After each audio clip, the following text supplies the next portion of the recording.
Good morning, everyone. Welcome to the Monday, March 8th edition of the MMAOB Daily Podcast. It's actually the final Monday edition at 10 a.m. This is the last week at 10 a.m. Tomorrow, Cole's going to join me for previewing UFC Fight Night Edwards Muhammad. On Thursday, I got AJ Shulo from MMA Oddsbreaker. He's going to join me, talk about some fights and just like betting theory and stuff. It's going to be a really good podcast on Thursday. That's at 10 a.m. this week. Starting next week, Marcel, we're at 4 p.m. or 10 p.m. for you. Marcel is the man. He's going to do it. So love the guy. We got a lot to talk about, Marcel. We got a lot to talk about, man. It's going to be a great podcast today. UFC 259, just an absolutely unbelievable card. I can't wait to talk about with you, Marcel. There's a lot of fights to talk about. I just wanted to briefly touch on one thing before I do get in the podcast today. So yesterday there was a story that came out. Dave Meltzer of Wrestling Observer, who's one of the most respected journalists at MMA. Marcel, he's actually a former MMA judge. He judged at like UFC 17 or something. Like he's been around the sport for 25 years. So it's a guy of respect. He ran a report saying Dan Hardy was fired from the UFC and BT Sport due to an alleged incident with a female employee on Fight Island. So he ran the report in the Observer. We also posted the story at BJ Penn. I talked to Chris, who's my editor there. We talked and we decided to run it as a report. And if you read the article, it says like alleged, no, dude, we don't know what happened. I just was sharing the report. The headline said, that's exactly what it said. It said Dan Hardy fired from UFC and BT Sport due to an alleged incident on Fight Island with female employee. I didn't see anything wrong with the headline personally, and Chris didn't either. So we ran the story. The problem was too many weird people on the internet, man. They take things the wrong way. When I wrote that story, I'll take full responsibility for it. When I wrote that story, it was never my intention whatsoever for anyone to insinuate anything sexually or the Me Too movement. And when I started seeing that on Twitter, I was absolutely in shock, Marcel. I was like, this is how people are taking it. That's not what it says in the story at all. The problem is people don't read the story. They just read the headline, Marcel. And, I need to be aware of that. So I don't personally think it was unfair, but I did change it because people were taking it the wrong way. So that's what happened. If I could go back and change the headline, I would have. I would have just left the female part out. I basically was just using details from the story. There was a very few details to write the report. As far as getting in touch with Dan beforehand, that's the mistake that I personally made. I went to journalism school. You are supposed to get a comment. The thing is, in this particular case, I really do trust Dave Meltzer. He is a great reporter, one of the best guys, most trustworthy guys, Marcel. So I ran it as a report. And again, we didn't add any commentary or anything negative. Actually, I was very complimentary towards Dan in the article. I made it clear, like, he's a great commentator, and this is a big loss for the UFC. We don't have details. So I could have did a better job. Chris could have did a better job. I do think it was a little bit overblown. And here's the thing, Marcel. The only person I care that what they think about was Dan, and Dan reached out to me publicly and said, no worries, it's not a big deal. So, all these weird people on the internet, Marcel, they were going after me in the website saying they were a bad website, I'm a bad writer. I agree there were some steps here we should have did differently, guys. I agree with that. But, Marcel, the only guy that I care his opinion about is not some weirdos on Twitter. It's Dan Hardy's opinion. Me and him are totally cool now. We changed it. He lost his job, man. He's not happy about it. The female part, I agree, was not as relevant as some people may have thought at first. So that part could have been left out. But anyways, I just wanted to explain that, guys. So I take full responsibility though, because I take the job very seriously. There's no excuses to make any mistakes. So I will say this: he didn't deny the story though. The story was correct. It's just that detail was something that some weird people on the internet just run with. So just wanted to explain that off the bat. And thank you guys for listening. And again, being Dan are cool. Dan's cool. Dalek says, blown away by the news. Me too. But again, we don't have details. I don't know what happened. I really don't know what happened. There's a lot of speculation out there. Marcel, you obviously don't know either, I'm guessing. But any thoughts on the story and the report, I guess? Or actually, I've heard some rumblings about Dan being gone from the UFC like 2 months ago. Yeah, so I had heard too. I talked to someone. It's all like, this wasn't like out there. People knew that he was gone. It just hadn't been really reported. Again, it was Meltzer's report. We ran the report. But there was some steps I could have taken differently, Marcel. That's all. And I wasn't confirmed at that moment of time, so it's hard to. I don't think he did. No, it was confirmed, bro. It's confirmed. Yeah. He's not. Yeah, no, it is. I know, but yeah. I mean, I don't think he did anything wrong at all, man. Thanks. It's just I got to be careful with the headlines. That's all. You know what I mean? Yeah. If you did, I would say, man, because if I see something that I don't like, and I have seen it before with people I know, I just reach out and it's like, this is probably not the right thing to do, you know. So, and then you can take it however you want. If you think it's the right thing to do, keep going. If you rethink, I think like maybe I should change it, you can, you know. So, but I will never say it in public to somebody. I will always try to DM or try to DM the website. Yeah, but I'm Marcel, it's a not. little different for you, bro. I mean, we're breaking news here. You know what I mean? And again, Yeah, whether I mean, but those people, there are really some dipshits on Twitter, man. I mean, yesterday, for example, when I tweeted out something about the 145 division women, there comes some women after me for like pretty much yeah, I saw that. imply that I was sexist or something. Get the I saw fuck your out tweet, of here, man. Marcel. It's I hate ridiculous. those People are people. really taking things the wrong way on Twitter, guys. You got to be careful. But anyways, I just Those are wanted narrow-minded people, man. Fuck absolutely, dude. I just wanted to publicly just explain what happened. So there's no issue whatsoever. We love Dan. I'm a big fan of Dan Hardy personally. I just ran the report. Sometimes in the news you write stuff that you don't want to necessarily write. So anyways, that's it. Let's get into the fights. UFC 259. Jose Flores, good morning, guys. What's going on? Cameron, good morning, guys. Nice haircut, Marcel. Thanks, bro. And Cole, Marcel on the Dillashaw Sandhagen train or against that. We'll talk about. Actually, you can answer that now. I mean, like they're talking about the number one contender fight. What do you think? Shut up, Cole. I mean, now it's easy to go on that train, right? But yeah. I mean, if this title fight didn't happen the way it happened, I definitely wasn't on a TJ Corey train. But right now, what else can you do, right? Yeah, maybe you can do Corey against Rob Font if I don't want TJ at all in the picture. But I don't know. Rob is so underrated. No one talks about him. Alex is talking about the BT Sports thing. Yeah, you're right. Anyways, I think we talked about the Hardy thing. Let's move on to this. Hello, fucking yeah, baby, great call, dude. Oh my god, guys, come on, give me some credit for that one, guys. I watched every freaking Blachowicz fight before I picked them. What a call, Marcel, call the century. Literally the best call I've ever made in MMA. You know, up to this point, it was like Struve knocking out Miocic or Korean Zombie submitting Poirier. I called those. Those are 10 years ago. This is the best call I've made. Picking against Adesanya was a great call. Like I said, he was the more well-rounded mixed martial artist. You guys didn't believe me. No one did, Marcel. He's the more well-rounded mixed martial artist, and Israel is an overrated fighter. I'm sorry, he's overrated. He's great at 185. He's not a 205er, and there's a reason we have weight classes. The guy's not invincible. People thought he's just invincible, and Jan was going to go in there and Marcel and just give up his belt and just lose on points. Come on, guys. Let's talk about this fight, Marcel. I had it 49-46 for Jan, personally. I had it 4-1. I think the scorecards were great. I don't know about the 10-8. I don't hate the 10-8. I don't like it. I think it was a little bit too excessive, but I think 4-1 or 3-2 for Jan at worst is a good scorecard. I'd like to hear your scorecards, and I know you have some thoughts about the media scores because I think a lot of them were really sucked into Joe Rogan and DC's commentary, man. So give me your thoughts on this, Marcel.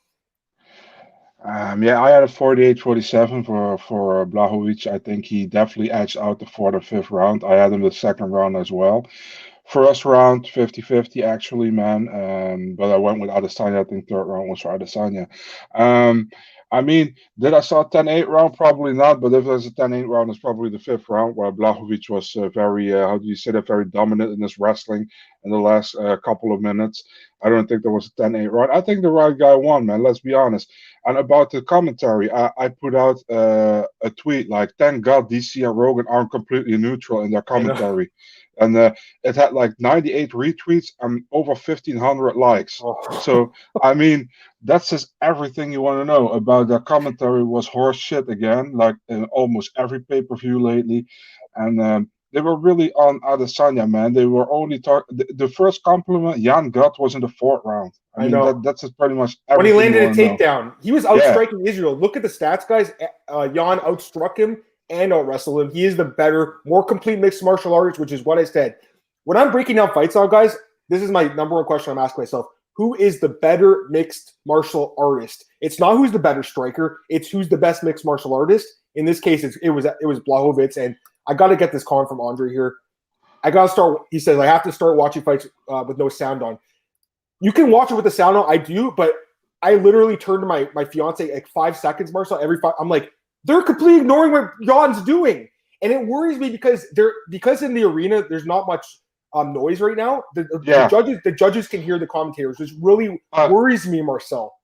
I want to talk about that in the Jan Sterling fight later. About Yes. that, but I mean, the thing is, the UFC should make it possible to hear environment sounds, cage sounds, and don't hear the commentary team, because the only Yeah. professional in that booth is John Anik, Yeah. and the other two are just two uncles on the barbecue making funny jokes. It's unfortunate, because I think John does a really good job. He's Yeah, he does. And he's great, obviously. John's been doing this for a long time. A lot of respect for John. I got a lot of respect for Joe and DC too. I mean, they're both amazing minds in the sport. I question their research, I guess, before the events. Like, I don't know how much work they're really doing, Marcel, People should stop saying like, "Oh, it's great," and it's just a cool thing to say that you don't like them. It's not a cool thing to say. Listen, man, if you are passionately following the sport, you can't say that Joe Rogan and DC doing a good job in the booth. It's just bullshit, man, and it really bothers me that people coming to me on Twitter like, "Oh, you just want to be cool and you just want to be odd, like just want to be." Nah, man, it's just the way I feel about it. I mean, I give Paul Felder all the time compliments because I think he does great. And even, I mean, the Fitzgerald Bisping and the Fitzgerald Felder combination, amazing, man. They're great. And like, Paul's their friend, and he trains with them. And when he lost that fight to RDA, they were very honest about it. But I think if Joe and DC were commentating that fight, they might have said that Felder beat RDA in that fight. Let me get some comments here. Jamie says, "Hey guys, hey Jamie." And I got like this guy here, Mr. Always says, "Hit the like button, helps these guys." It does, man. Appreciate that. Marcel spitting facts. And he says Rogan didn't know they didn't have 45 rankings. That's embarrassing, dude. I mean, he's paid so much money to do his job. He's really good at his job. I like Joe Rogan, by the way. Like, he's a legend of MMA. He's a guy that, has been around the sport for a long. He helped make the sport popular. Joe really did. 100%. But in 2021, Marcel, I really question his commitment to the commentary. Me too. Same. Yeah. And DC, he's not taking his job seriously. He's almost going in there, like you said, the uncle, trying to make jokes. They didn't call that fight well. That was what? There's been a lot of negativity, I think, towards the commentators the last few events, but this one in particular was really bad. Like, because they were basically saying Young was getting blown out of the water with the commentary. And if you looked at, they started posting the tweets of the media. Mine was the first one. I was like, I'm like, guys, I have this tied. It's a very close fight. He's landing a lot of strikes. I said that, right? Then the next 3 scorecards were like, and I love Aaron, but Aaron had it, for Adesanya, and I just don't see that. Obviously, judging is a hard thing to do, but some of the scorecards, Marcel, were coming out. The media was having it 30-27, and I'm like, really, guys? Like, you're clearly letting Joe and DC influence what you're watching. Not just media, the real big media in MMA had that, Yeah, so that's what the real big names as well. So I was like, wow, how can you see that? Yeah. And also, then Joe Rogan goes to Jan Blachowicz talking about he was a middleweight at the post fight. What the hell was terrible? That, and he's like, I never fought a middleweight. That was bad. So disappointing. I would hope that the UFC does like a review, but I don't think they will. I think Joe and DC have got jobs for life. Joe at some point might leave. DC is never going to leave, so we just got to get used to him. But I've been disappointed by his commentary. Let me get some more comments here. Jose says Volk and Max won is by his commentary. Oh, for sure. I was at that fight. Volk won 50-45, man, easily. The first fight. The second fight he lost, I thought. Cameron says 4-1 for Jan. The way Dana's saying 4-1, raise your hand, tell me the truth. Dude, I had a 4-1 too. And I did pick Jan, but he won 4-1. All 3 judges had it. Well, almost all the media had him winning. Go ahead. What also bothered me, man, was after the fight, the scores were announced. They weren't congratulating Jan. They were bickering about that the scores were awful and that kind of stuff, man. Like, they were pissed that Adesanya didn't win. I'm pretty sure if it was 49-46 Adesanya, they wouldn't say shit. Yeah. You know what I mean? I know. And never thought of Jan's deep, me either. I recommended him for a bet. I know that the guys at Elite were loving it because I told them bet that and Trevin Jones. I had them both at plus 200, Marcel. 2 of the best calls I made all year so far. I think this is a big turnaround for you guys. I know my picks have been really bad the first 2 months. This is the event where I'm turning things around. I know Marcel was. I don't know if he's in first anymore. I'm going to overtake you very soon, Marcel. Okay? Yeah, you can shake. No, it's not going to happen. I'm not in first anymore, but you're not going to overtake. Is it Brian? Maybe in the summer somewhere, but I know not anytime soon. Okay, let's get these comments.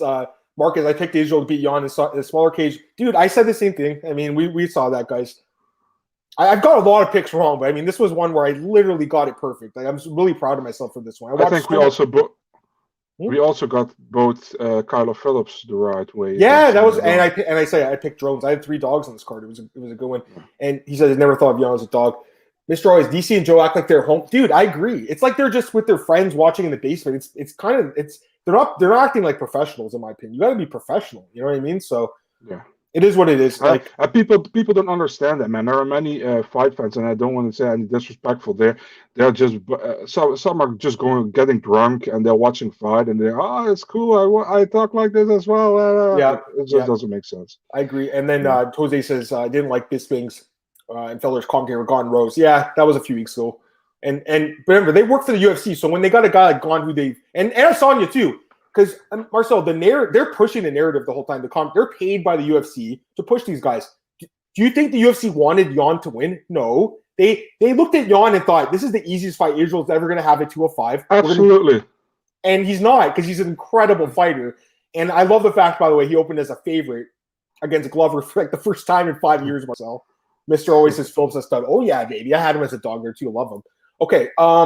Yeah, I mean, is there anything else you want to talk about the main event? Like, obviously, like I said, Glover's going to fight Jan next. Israel's going back to 95. Yeah. I think, the one thing I'll say, Marcel, is there's a reason we have weight classes, guys, and people forgot that. They're like, oh, it's only 20 pounds. When the skill is that similar, and the skill is similar in this case, actually, Jan was the bit more skilled fighter, in my opinion. The size really matters. Go ahead, Marcel. How refreshing is it that Jan, after the fight, said that he wants to fight Glover Teixeira because he's next? I mean, yep. I love that all guy. I wanted to hear. I wanted to hear. I'm a big fan of this guy, man. I really like him as a champ. And I know he's 38. He doesn't have that much time at the top of the sport, but, he might make a few defenses. And I think the Glover fight, I don't even know who's going to win that. I haven't looked at Glover's last couple fights yet. I know he won his last fight. I did have him there as a dog too, but I got to look at it more, Marcel. I really don't know. I mean, my lean would be, I guess, towards Jan. How do you bet against him at this point? But I got to look at the fight a little closer. Jose says Jimmy Smith was a really good commentator. He was good. Yeah, I liked him too. Marcus says, based on John Jones' tweet, seems like we would have got Jones and Israel next. Maybe, but who knows? I don't think that fight's ever going to happen. And by the way, Jones would have beat the shit out of Israel if they fought. Marcel, that fight would have been even worse than what Jan did to him. I don't even know why people think Adesanya should be favored in that fight. I always said that. I always got shit for it, but I think Jones will win that fight. You're right. And look at it. He says, I think Glover, I agree. I have to look at more at Glover. Glover's grappling is obviously way better. His takedown defense is good. His wrestling is good offensively too. His boxing is not as good, and his chin is not as good. That's the problem. He might get KO'd, but he could also submit Jan too. It's possible. I gotta look in that fight, guys. That's 6 months plus out. I'm not even going to attempt to break that fight down right now. Very interesting fight. Andre's talking about Jan and Sterling. We're going to need at least 10 minutes to talk about that fight. But I just want to talk about Nunes really quick. Again, another fight, Marcel. I called it perfectly. First round submission. I freaking called that, guys. And that's exactly why would she did stand a little bit more than I thought. But I also said this. Last week I said to my buddy Duke at Elite Fantasy, I do the podcast from Friday night, so I said, Megan Anderson will not land one punch. And Amanda's going to dive in for a double leg and take her down and submit her in the first round. That's why I said she landed 2 punches. But he told me she could get up to 10. He's going to shotgun a beer on the podcast Friday. So he's shotgunning a beer on Friday because I called it. I said 1. It was actually 2. But, yeah, I mean, at this point, Amanda's amazing. A few things to talk about here. Again, I want to talk about the Jan fight a lot more. But Amanda versus Julianne Pena seems like it's going to happen next at 135. Horrible. And I think they got to close now 145. Go ahead, Marcel. Yeah, what can I say, man? I mean, close to 145. I say it again. It doesn't make any sense anymore. What you gonna do? Felicia Spence against Danielle Wolf, and winner of that one fights Amanda Nunes? Doesn't make sense to me. Definitely not if it's Wolf, man. Imagine 2-0 fighting for a title. I mean, for a world title in the UFC is super stupid. 135. I don't want to see Pena fight Nunes right now for the simple reason that Pena recently lost via submission against Jermaine Durandamy. And she won the fight after that against Sarah McMahon, where she didn't look that great in the first 2 rounds, in my opinion, and she got the submission in the third. But, I mean, does it make sense to me? I'd rather see Juliana Pena fight Aspen Ladd and maybe the winner of that one. I don't know. And honestly, the only girl recently who made Nunes work for her win is the Randomie, and that was because Nunes didn't want to stand and bang with her, which makes sense, of course, because the Yeah. Randomie is a world class striker. But the Randomie is not a complete fighter. On the ground, she still has a lot of holds. She's easily to take down. She has a pretty decent ground game, but the takedown defense isn't good. And you saw Nunes could keep her on the ground and win that fight. So the only fight that makes more sense for Nunes right now is a third fight with Valentina Shevchenko. It's the only challenge. How far you can call the challenge? She's 2-0 against her. In my opinion, it would have been 1-on-1, but officially she's 2-0. So how far that is a challenge? I don't know, man. There was huge trouble for the UFC in that division, and to just make fights to have fights doesn't make sense to me. I don't think Pena deserves a fight against Nunes. She should fight at least or Holly Holm or Jermaine Randomie, which she did. She lost, so make her fight Aspen Ladd. Even make her fight Irina Aldana. I don't care. Yeah, I think it just speaks volumes to the Yana shallowness of the division. Kunitskaya. I agree, but it just speaks volumes to the shallowness of the division. I mean, Dana's saying she's texting us tonight saying I want the fight. Like other fighters text and ask for fights, they don't get it, but there's no one in this division that like Aspen Ladd, I agree, would be somewhat of a challenge, but even her, like, I don't know. I think Nunes will be a big favorite in that fight. Here's a comment. It's funny, man. Megan looked actually frozen, walked in the breeze and looked like a zombie. What a bad fight. And people that actually thought she'd win, come on, guys. Really? That's actually really disrespectful towards Amanda. That was the easiest fight she's ever had in her career. Easily. Wouldn't you agree? Like, I can't think of an easier opponent she's ever had. I'm sorry to say that, but I mean, come on, man. I no disrespect to Anderson. yeah, but not at all. Just clearly, she clearly lost to Spencer. How quick did you? I know. What a weird matchup, man. Yeah, weird. And then she knocks out Norma Dumont, who is actually a 135er. She fights at 135 now, and she won against Sarah Fern. Yeah, everybody defeats Sarah Fern in the UFC. Yeah, I know. So I mean, what's your backing to fight for a title? Yeah, let's be honest. Didn't make sense. Never made sense. I also don't know why there was a co-main event. Maybe because Nunes is the double champ. But the fight before that was way more interesting. Yeah, we'll talk about that. Let's get ready to do it. All right, let's talk about it. All right, so you guys know I was on Jan in this fight. I had him up 4-0. He would have been up 3-0. He would have been up 4-0. I literally don't think Aljamain won a round. Maybe you can give him one round. First round definitely can't. He got dropped with a straight overhand right. There's no way you can give him that round. Second round, maybe you can give Aljamain. Third round, no. Fourth round, no. Let's talk about the fight. Let's talk about it, guys. Let's talk about what actually happened. We all saw the fight. Aljamain was getting destroyed. Petr Yan had the better cardio. Aljamain was absolutely exhausted. He was getting teed off on, and Petr Yan made the worst mistake in UFC history and made the biggest bonehead blunder in UFC history. Marcel became the first fighter ever to lose his belt via DQ. We got to talk about this. Like, I mean, it's such a weird situation. For people to come out, and I remember I go, this is the most controversial thing we've ever seen in MMA. And people were like, what are you talking about? It's clearly an illegal knee. Give him the belt. Are you guys kidding me? You don't I don't think this is how a belt should be transferred, Marcel. They have to think of a rule in the future to prevent this from happening because, it was an illegal knee, but the guy was getting tooled. He's the worst champion of all time. He's the worst champion in UFC history. I'm sorry. I like Aljamain. It is not his fault he got kneed, but this rule is terrible. How is he a champion today? He was getting destroyed. That is terrible. That's like Anthony Smith when he fought John Jones.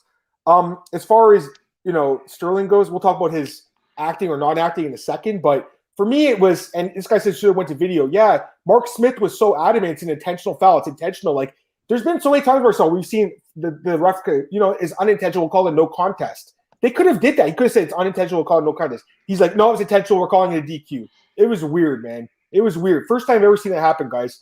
Again, I'm not saying it was the wrong call because by the rules, yeah, it is. But it just feels really wrong to see Aljo as a champ today. And I want to take Andre's question because he said, where is it, Andre? I'm looking for it. You guys think knees to the grounded opponent should be legal? He's stalling, looking for a way out. I think they should be. They're not, though, unfortunately. In Japan, I think they are. Actually, in some other jurisdictions, you couldn't be a guy from that position, I believe. So it's weird, but he made a mistake. There's no doubt about it. He's saying Peter took his nickname too far, no mercy. I don't know what to say, Marcel. I just think Aljamain is the worst champion of all time. And these pictures of him with his belt are embarrassing. I mean, are you kidding me? He's actually happy he won the belt. He threw it at the ground, so I don't want it. 5 minutes later, Marcel, he was fine doing the interview with Rogan. He wasn't hurt anymore. 10 minutes later, he's drinking with Marab and Ally Quinton holding the belt. Love those guys. Great team. I don't think he made a mistake necessarily. I think he played the system. He played the game. And he got the belt. He might have did the right thing for his career, but I think fans will hate this guy for a long time, Marcel. What do you think? I have actually a lot of things to say about this Let's one. do it. First Go into thing, it, man. Let's do it. So to reply about the comment about knees to a down opponent should be legal. The thing is, I think the UFC's rules, its unified rules, are based heavily on American wrestling as well. And for American wrestlers to have knees on the ground on opponent being legal, it would not work for them, for American fighters who have a heavy wrestling base, because they can go in for a sloppy takedown because you got fucking kneed in the face, and now it's not. Also, the UFC has a limit on Russian fighters, although they never said it in public. Most people know they have. So the thing is, what I had is just stupid what Jan did, obviously. The thing that bothered me as well is, did Jan really knew that Mark Smith said down opponent? Did he understand it? Because he barely speaks English. Yeah. Then Mark Smith was so convinced it was on purpose because he said that. I still don't know if he understand what Mark Smith said. Then Joe Rogan and DC started screaming like two little kids on the sideline that it was blatant, that it was illegal, that it should be stopped immediately. And I was like, shut the fuck up. I mean, what the hell? Why are you talking so loud? It's not they have to take in mind that everything they say is a quiet environment over there, that people hear them. So it's really annoying to me. Just shut up and check what happened. Don't say anything. That said, do I think Aljamain played it a little bit? I think he did. Should he continue? I mean, that's not up to us, I mean, Jan did something stupid, and if you give some, listen, it's actually. Do you remember Chris Weidman against? Yeah, we got a comment. Right, actually, I want to get some comments. This one from Mr. Always. Do you guys remember when Aljo's team, Sarah Longo, did the same with Weidman? We fought Musasi, and I think it was a Buffalo. Yeah. He got kneed in the head. Yeah, I mean, what happened there? And then Musasi won via TKO, I think, right? Yeah, Musasi kneed him in the head, but it wasn't an illegal strike, and Chris thought it was an illegal strike. So he tried to get out with a DQ, and he didn't get the DQ. He got the TKO loss. So, I mean, they should rebook this fight immediately. I see Aljamain posting with the belt. Doesn't make sense to me. And I like Aljamain. I've always been a supporter of him since he's been in the UFC. Interviewed him 2-3 times. But I mean, come on, man. Also, now he's like Henry Cejudo wants to fight. Let's do it. And like you're already backtracking from your wanted rematch. It's just stupid, man. I mean, Jan makes a mistake. It's okay. And people were talking crap because Jan called him a clown.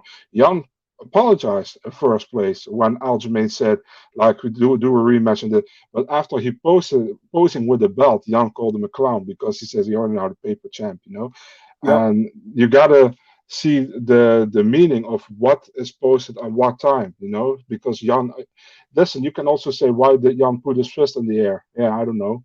But when the scorecards were reading, I mean, win that fight. Maybe he didn't even know what was happening. He might have not known what was happening. It's possible. I had a 3-1 for Jan, so I had a 4-0, bro. He would I think he was destroying. Let me get to some comments here, Marcel. One more thing. Go ahead. Yeah. I think, for example, if they would have continued, Jan probably would have got 2 points deducted. So I agree. I think he would have interesting on the scorecards. Yeah. And I think he would have finished Aljamain right afterwards. But you're right. It would have been interesting if they did go to the scorecards. We saw it with John Jones and Anthony Smith, where there was that 2-point deduction. Duke, it's my boy Duke. He says Aljo blew his gas tank in rounds 1 and 2. Dude, he was. I mean, the first round, he looked good, but you can't keep that pace for 25. And again, one of the question marks I had about him, Marcel, was no 25-minute fights in the UFC. That was something I had a question mark about, right? So let's get some comments. Marcus, the optics of Sterling taking photos holding the belt with friends and family after throwing the belt on the cage is bad. Sterling would be getting, let's say, if he didn't take the picture of the belt. I agree. If he said, I know I'm the champ, guys, I don't think I'm really the champ. Because that's what he's saying afterwards. He's like, I really don't consider myself the champ until I beat Peter again. Yeah. But then he's taking these pictures with the belt with Merab. Merab's taking all these pictures. And then you got him with Cejudo, and they got the belt saying they're going to be the next fight. That is a freaking joke. I understand they're trolling Jan. I get that. But the fans are getting really pissed off about it. So this guy I know he's like, this is a great comment actually from, where is it? From Jamie. He says, Aljo's going full heel. I agree, but he should go full heel. I agree. But right now he's in between. He's playing heel, but he's not playing heel. So, like, he's got to pick one or the other. But for me, I think he's a great fighter, but I lost a lot of respect for Marcel because of the way he's handled it since the fight. I don't blame him really for taking the win. I don't blame him, Marcel. Same. I think it was obvious the smart move. I mean, I think Anthony Smith could have did the same thing, but I think Anthony Smith would have been the most hated fighter of all time. And I think Aljamain really is right now one of the most hated guys in the UFC. Let me get some more comments here. By the way, I want to say that 5 rounds. By the way, did you recall that DC said Jan Blachowicz never fought a 5-round fight in the UFC? Yeah, he fought Caesar for 5 rounds. You should all know that. That was a joke. Kevin Scott would have preferred a DQ win with the title. That's what I said, with the title being vacated. And people were like, yeah, exactly. I agree too, but all these people in my comments were like, well, what will stop the champ from, if he's losing the fight to do something illegal? And I'm like, well, I don't think people are going to give up their win bonuses as easily as people think. There's got to be a way to figure this out, though. Like, because I'll give you another example, Marcel. How if it was John Jones fighting and he kept doing the eye pokes against someone? Remember when he fought Glover? He kept poking him in the eye. Yeah. We didn't have that rule then, but we have it now. Just say he kept poking him, and eventually Glover couldn't see. Would he win the championship via eye poke? Like, or he got kicked in the nuts? It's like, what's to stop the guy from saying it was like, for instance, Kennedy Nchekwu when he fought Darko Stosic was a horrible nut shot. How if it was for a title, then does the title get transferred because of a nut shot? Like, it's hard to say. I mean, yes, there's rules in the sport for a reason, but it feels really weird seeing Aljo as a champ right now walking around the belt when he got his ass kicked. It makes no sense. Andre, legit bursting out laughing when Ray Longo told Aljo was out striking you on 10-1. Actually, Aljo's out there saying statistically I was winning the fight. The statistics don't mean shit. He got hit with the bigger shots. It's not the number of shots, the bigger shots. Some more comments here. At least they delivered a great fight for 3.5 rounds. It was an awesome fight. It could have been fighting. It was a great fight. I think Aljo should go full heel. Andre says, I can't respect Aljo. Dude, I mean, I think a lot of us lost respect for him. He finessed the scam of the year. A lot of people saying that too. And then Jan called him a clown on Twitter with the pick. Aljo's drinking beer like 2 hours after he was apparently like, he couldn't even fight. Kind of weird. And just for the record, we don't blame Aljo for. It's not. We don't blame it. It's just a bad optics. It's bad optics. Yeah. The post fight things are not good in my opinion. I agree. I agree. You can't. We were in the cage. We didn't get hit with that. That knee looked brutal. I mean, it did. But here's the thing. He was already getting beat up before that knee. I'm not sure if the knee really was any. Is that really the difference between him getting hurt or not? I don't know. Also, I always feel like that. How do you say that? A legal shot. If that knee was legal, for example, it wouldn't have been. Let's be a little bit of a dick here. Imagine that knee was legal. Do you think Aljo would have stopped fighting? Nope. I think he would have kept fighting, and it's weird that. So but I think his team, like I said, it's a weird situation. It's a weird situation. And if you don't think it's bizarre, then you're the weird one because this is the first time it's ever happened. So, of course, it's weird. I don't know what to say, Marcel. I mean, I just hope they run the back. I don't want to see Cejudo fight Sterling. It's a great fight. I'd rather see Cejudo fight someone else. Yeah. And here's a comment. It feels weird as a champ off of DQ. That's sports. It's true. Break the rules. That's true, too. That's true. Aljo reject the check. He rejected that belt. Nah, he won't. And then he's saying in DC to shut up with Joe Rogan to shut up. Okay, we got like less than half an hour left. So we're going to have to go through these other fights quick. Now, Islam Makhachev, another guy who's super high, called him by submission. I broke it down so perfect, baby. Great submission over Drew Dober. Now he calls out Tony Ferguson. I know Andre asked about that. I like that fight.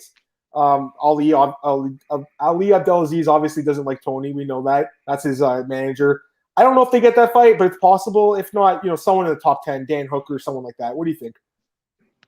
Tony Ferguson, RDA. Why not? Yeah, RDA would be the. Yeah, remember they were supposed to make that fight a few months ago, right? So that'd be a good fight. Yeah, I'm with you. It was just nice to see him get in the cage, get some ring time. He hadn't fought in 2 years. Another fight opened up the card. Probably the worst fight of the night, actually. Rakic and Santos. They did nothing in this fight. They just stood there and looked at each other. They're former training partners, guys. It was a sparring match, Marcel. They were trying to win on points. I don't believe either guy was trying to hurt each other in that fight. We didn't see any urgency. There was no power, no damage thrown. Rakic won because he had harder leg kicks. It was a really bad, ugly fight to watch. I did think Rakic won, although the stats say Santos outstruck him. I still think that Rakic won the fight. What do you think? I'm just happy I fell asleep during the fight. It was a boring fight, Marcel. I barely saw something, so I can't really. I also didn't score that fight on MMA decisions, so. Yeah, you didn't miss much. But definitely Rakic won the fight. Now, next up, Cruz and Kenney. This is one I got wrong, but it was such a close fight. Like, I think it could have went either way. It was a split decision. First round for sure, Dominick Cruz. Second round for sure, Kenney. The third round is the question. Who wins the third round? A lot of people would score that for Cruz because he landed a takedown with a minute left. I don't know. I think Kenney did more damage. So I kind of was on the split decision train with Mike Bell here. But Cruz winning, to me, it was a coin flip. Literally, it could have went either way. I'm fine with the decision, so I have no problem with it. The question is, who does he fight next? I don't know, but he's going to want someone in the top 10, I imagine. Pretty obviously, he's fighting Hans Molenkamp next. Oh, yeah, he wants to fight Hans next. Yeah, I saw that. Wrote the story. I have Hans Molenkamp, guy from Monster Energy. Yeah. Rocket said he took Santos' soul. Dude, that fight was – actually, Santos is not the same guy after the John Jones fight, which I thought he won, but he got double knee surgery, blew his knees out, guys. He's not the same guy.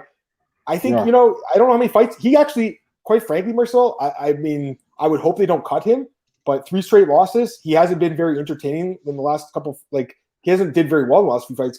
I guess the Glover fight was pretty entertaining, actually. That's not true, but this fight was not entertaining.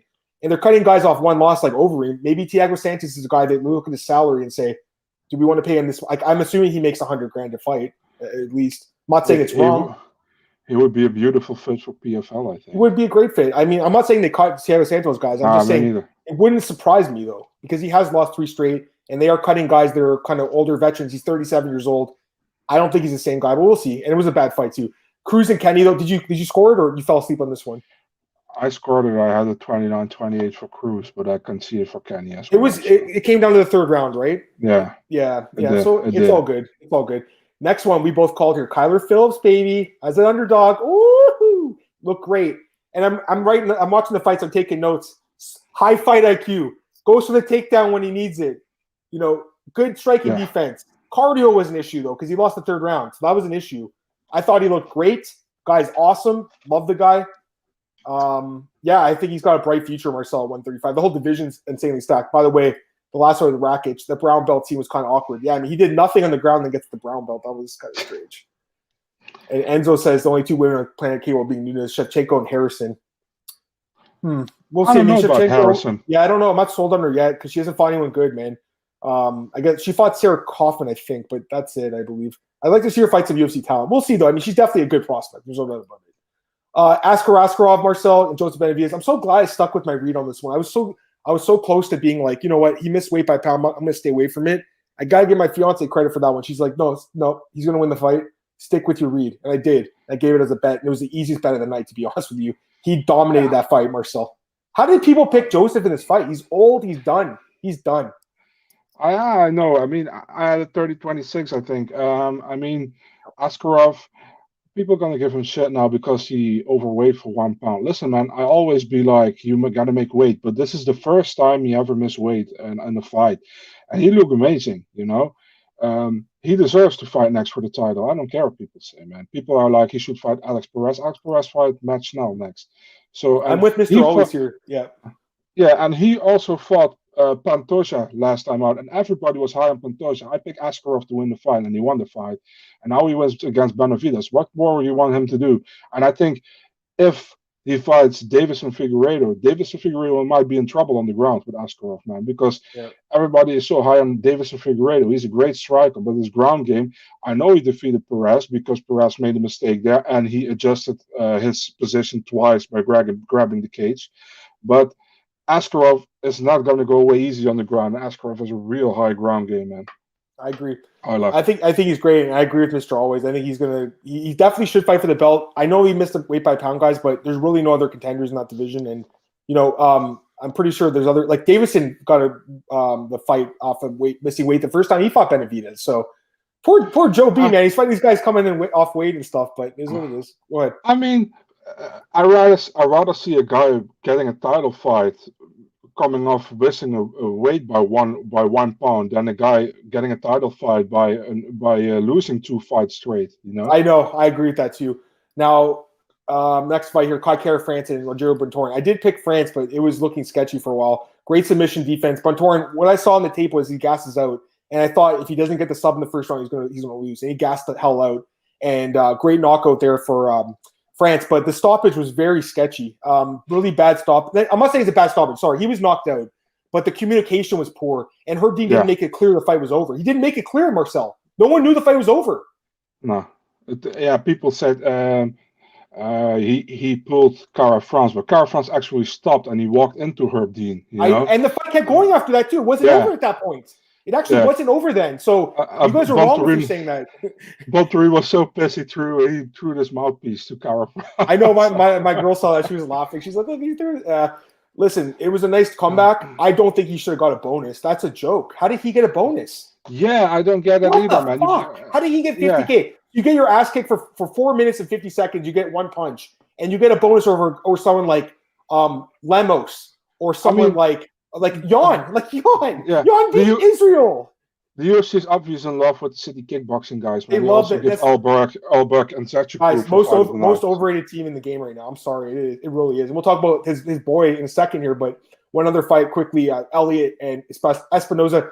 Worst call I made in this card by far. The most obvious way this fight would go is Tim Elliott wrestling him, and I overthought it because I just don't think he's a great fighter. But you know what? I watched his interviews this week. I watched it with Cole, and he was convinced he was going to win. He's like, I threw all my money on myself. I'm going to win. I should have switched, and I didn't. So that's a regret. But I know you had Elliott there, and he looked good.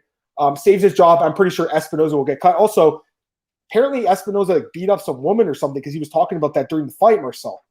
Yeah, I have a problem with this because Elliott said afterwards, he's like, I'm not 100% sure if this is true, but if you are not 100% sure if it's true, you shouldn't bring it up, in my opinion. Yeah. Because you should have do your research if you really want to know. I understand you're triggered if you see certain pictures that are really bad. But if you don't know 100% it's true, I mean, everybody literally can send you pictures. You know what I mean, and make something up. So we should give Espinoza the benefit of the doubt at this moment of time. Yeah, I agree with that too. We have no exact details. Yeah, so I agree. Let me get Cole's comment here. He says, how is that worth a bonus? Epic comeback. I thought it was guaranteed 50K for Kai. Fair enough, Cole. I mean, a lot of people agree with you, but I would have given it to Jan, Islam, Brady, Lemos. I would have. To me, it's like if you're losing a fight, getting dominated, and you come back and land one punch. I don't know if that's the performance of the night. Like, I don't see how he had the performance of the night when someone like Islam literally dominated his fight for 15 minutes until he got a finish, or Brady. Those to me are more impressive performance. That's just my opinion, though, Cole. I respect yours, obviously, too. Anything else? Cole Shelton, I respect you, but stop trolling in that chat. Thank you. All right, let's talk about the next fight here. Now, this fight, I got to give my boy Duke credit on this one because he actually had Nchekwu as one of his picks, his premium picks. I definitely thought there was a chance he could win this fight. I told you guys not to bet on Alberg. Watching his fights, he didn't look that good. Unproven, untested Marcel, hadn't fought anyone good. He had 7 minutes of cardio and gassed the hell out. And as soon as the first round was over, I put on Twitter and said, Alberg's getting KO'd the next round. I knew it because he had no gas left. His hands were at his waist, Marcel. He was done. He got knocked out as a big minus 250 favorite. Kennedy and Nchekwu, great win. Great That's a great comeback. Great fight. Biggest statistical comeback in light heavyweight history. I love this fight, Marcel. And both guys well deserving of the bonuses. Go ahead. You know what's a real funny thing? And I love Fortis MMA, but normally the Fortis MMA guys have some difficulties with cardio. Yep. And now Kennedy pretty much won this fight because he had a better cardio.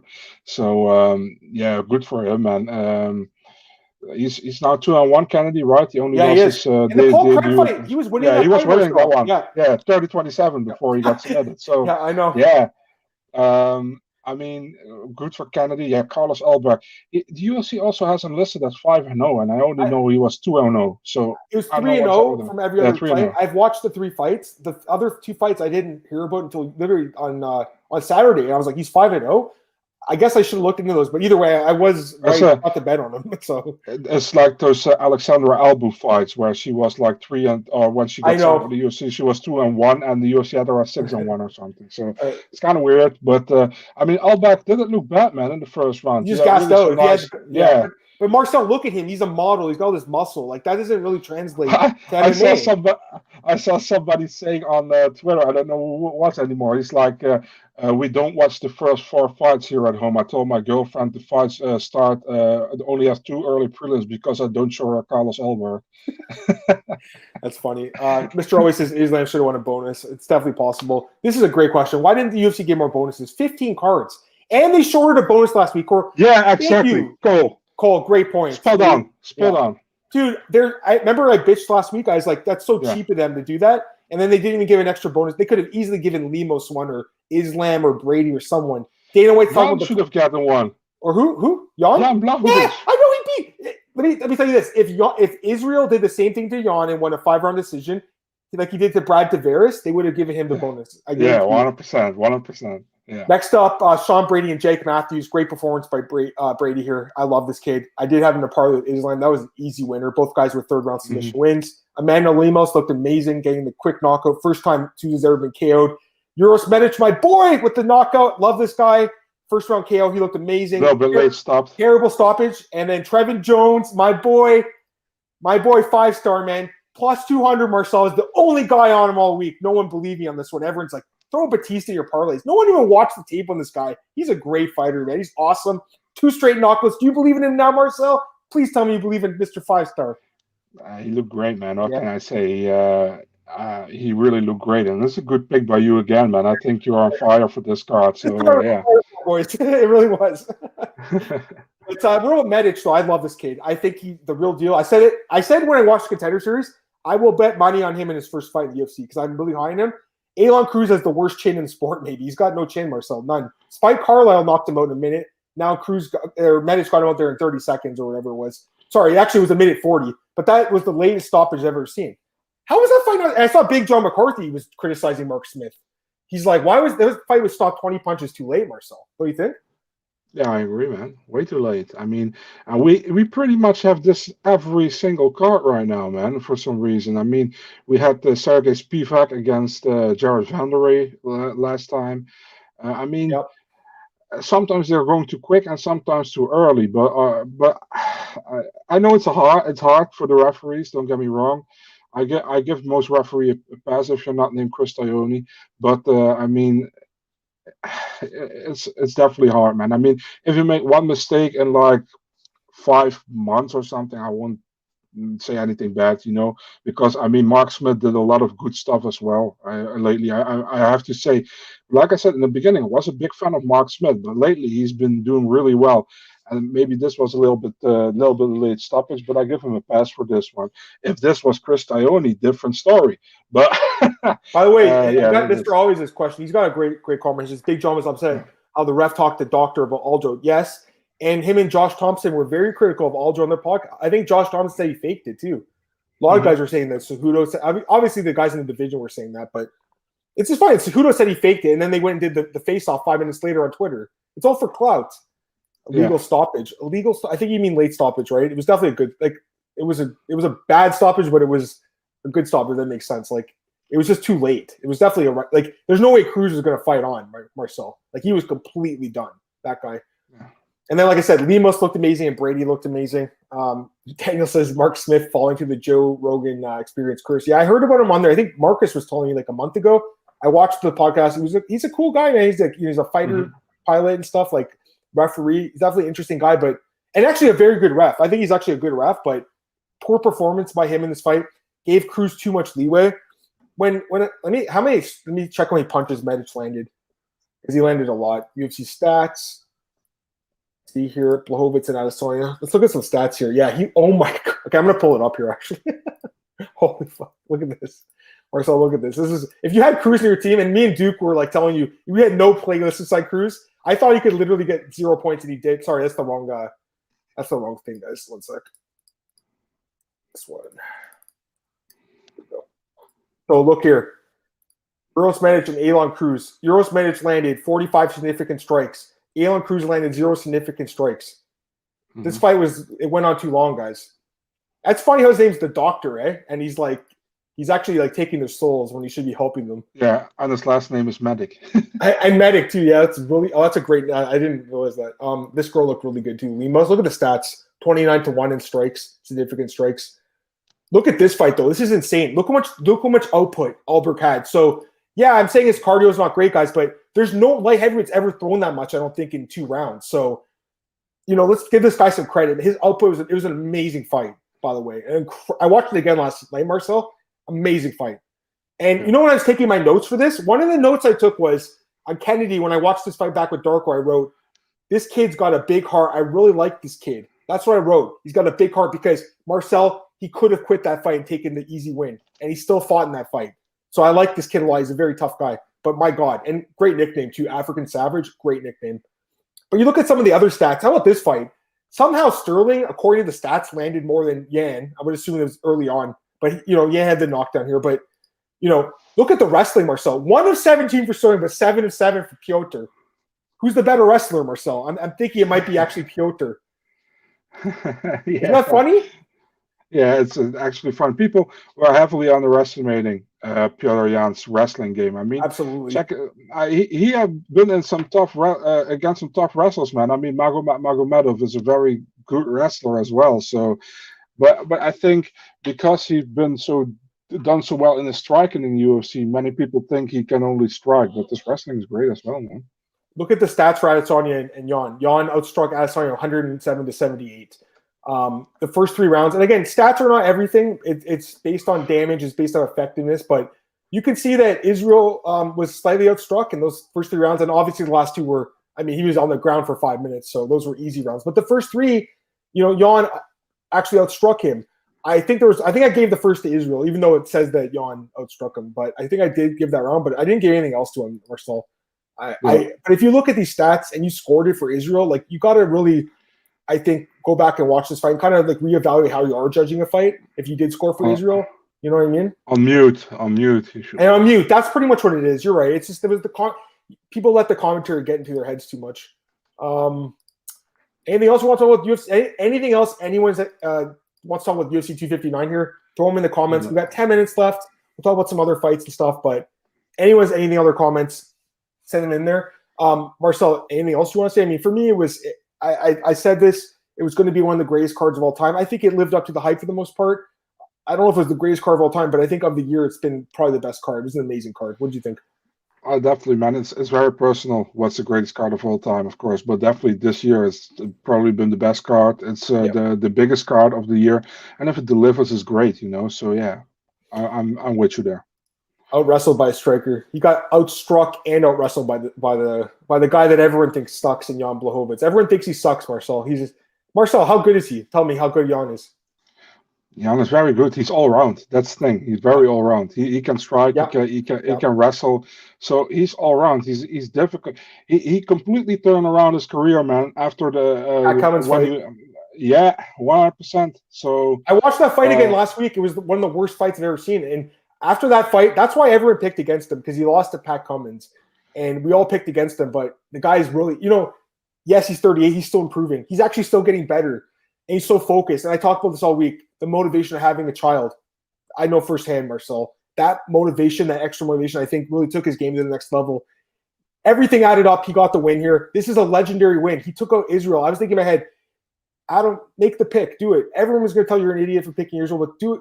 You watch the fights, do it. So I'm glad I did it, I loved your rant last week with Cole Shelton, man. That was amazing. The last part where you're like, yeah, Blachowicz is going to win. I don't know what you guys thinking. I was like, dude, if he's right, he's going to go crazy. And you're all right. So and the funny thing is, Cole was the guy that was on him against Reyes. I was like, Cole, you're wrong, man. Blachowicz isn't that good. Now I'm the opposite. I'm like, clearly top 10 pound for pound, by the way. Clearly top 10. Yeah. Even top 5. Close to it. If they don't have him ranked above Israel, there's something messed up with those rankings, I'll tell you. They're not going to ranking above Israel, I'll tell you that. I agree with you. I actually agree they won't, because, here's the number one thing you got to remember, guys, especially when you're watching fights and you're choosing fights, when you're betting on fights. There's a narrative, and there's actually what's happening in these fights. There's a narrative the UFC's building. There's a narrative that's out there of, like, the UFC wants this guy to win. That doesn't mean they're going to win, though. And if your analysis for a fight is the UFC wants him to win, so he should win, that's lazy analysis. You got to really look into it. And I know I've been guilty of that before too, Marcel, and I'm not doing that anymore as far as, buying into the hype and stuff now. I watch the fights myself. I know who's a good fighter or not. There are just some fighters like Israel that are great, but he got a little bit too overrated, Marcel. He got overrated. He did. He actually did. And now I think hopefully this humbles him a little bit. The thing is, you should watch fights when you pick. You shouldn't just check records or something. Absolutely, you have to watch the fights back. Yep. Yeah. For example, I give you Song Yadong against Carter Phillips. Carter Phillips was 2-0 in the UFC, and I think Song Yadong was 5-0 and 1-0 contest.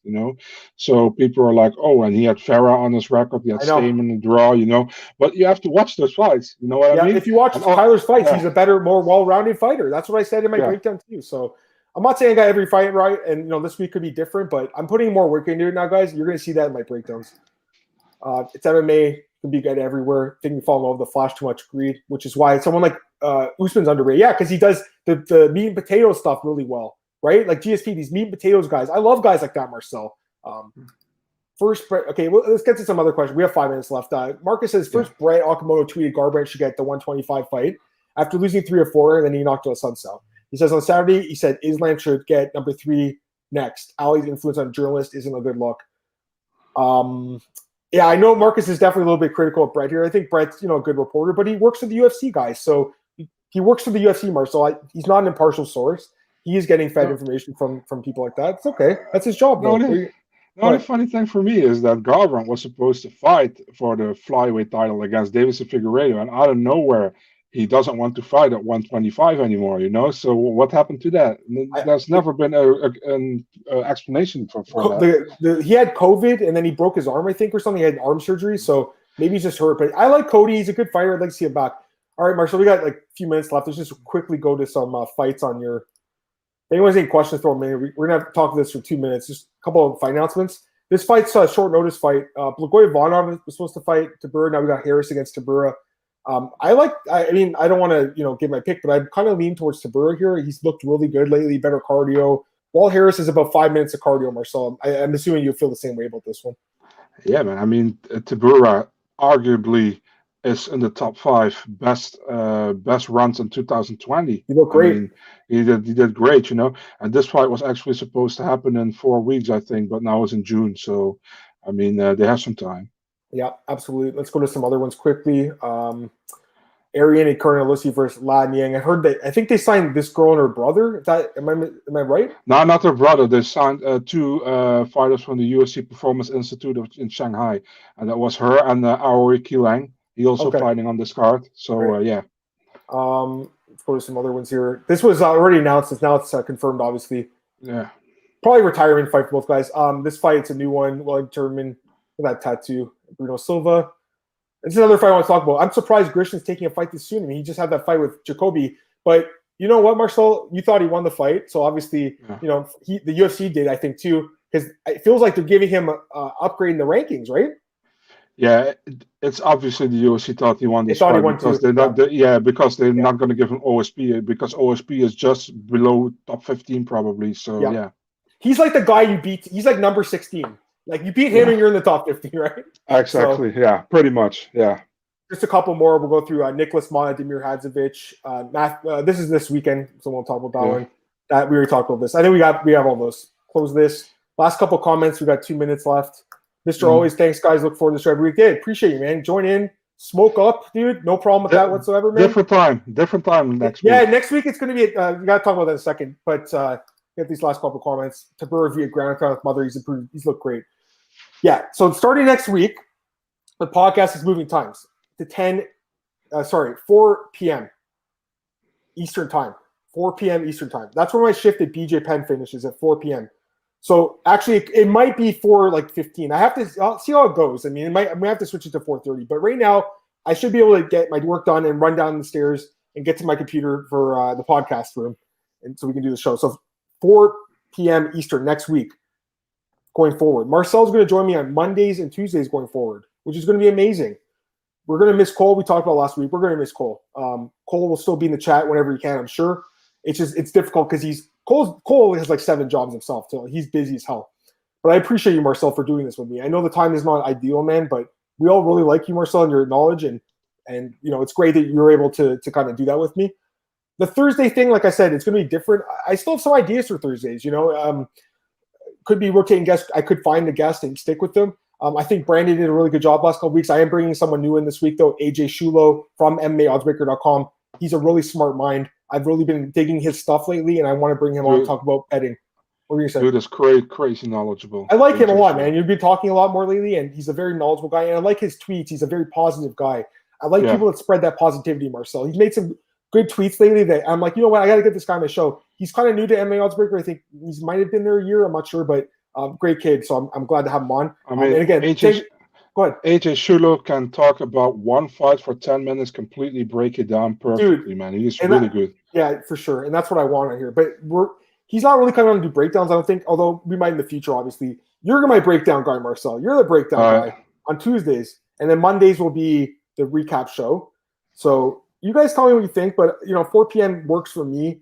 I don't want to necessarily do it later in the evening. I am doing a Friday show with Duke at Elite at 7 p.m. So you guys can check that one out. But in general, I think 4 p.m. is a good time. So we'll see how it goes. But I know we're working on some logos. I haven't heard. Where's that guy, Marcel? You got a message your boy? Nah, but we will message him again in the chat where we are together in. Perfect. Okay, guys, follow Marcel, Big Marcel 24. Me, and then Adam Martin. Go back and listen to the whole podcast. I talked about the Dan Hardy thing in the beginning if you missed it, and then talked about UFC 259. Talk to you later, guys. I'll be back tomorrow morning at 10 a.m. with Cole Shelton to break down UFC Fight Night at Ridge Muhammad.